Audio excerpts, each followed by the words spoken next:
Hello my lovely viewers, তো তোমাদের সবাইকে ওয়েলকাম জানিয়ে আমি আমার নতুন আরও একটা ব্লগ স্টার্ট করছি। তো সবাইকে জানাই গুড মর্নিং।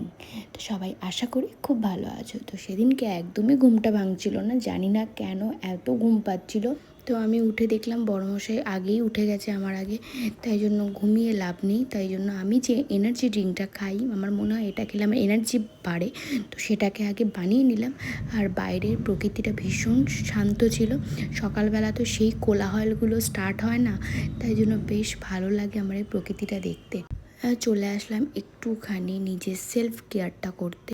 তো রান্নাঘরে যাওয়ার আগে আমি প্রতিদিনের মতো সানস্ক্রিনটা অবশ্যই লাগিয়ে যাই। আর আমার এই সানস্ক্রিনটা নতুন, এটা ইউজ করতে আমার ভীষণ ভালো লাগছে। আমার একদমই সত্যি সোয়েট হচ্ছে না, ভীষণ খুব সুন্দর লাগছে, তাই জন্য আমি এটা লাগাতে এখন একদমই ভুলছি না।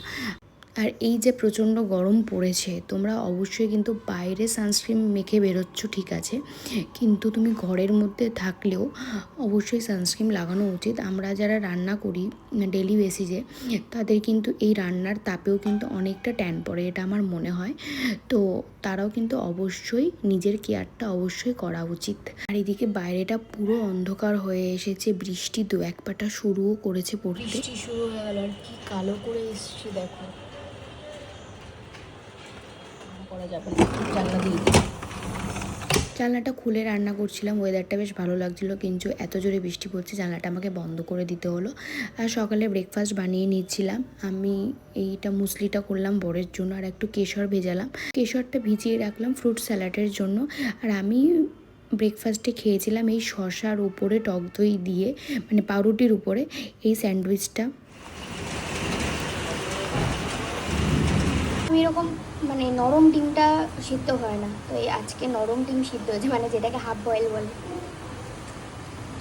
সেদিনকে বরের কাজ নিয়ে বসেছিল ঘরের মধ্যে, আর এখানে আমি বসে একটু ওয়েদারটাকে উপভোগ করছিলাম আর খাচ্ছিলাম। আর আমার বৃষ্টি খুব ভালো লাগে, বৃষ্টি হলে বৃষ্টিতে ভিজতে খুব ভালো লাগে। এখন তো আর আগের মতো বৃষ্টিতে ভিজতে পারি না, এখন একটুখানি বৃষ্টিতে ভিজলেই শরীর খারাপ করে।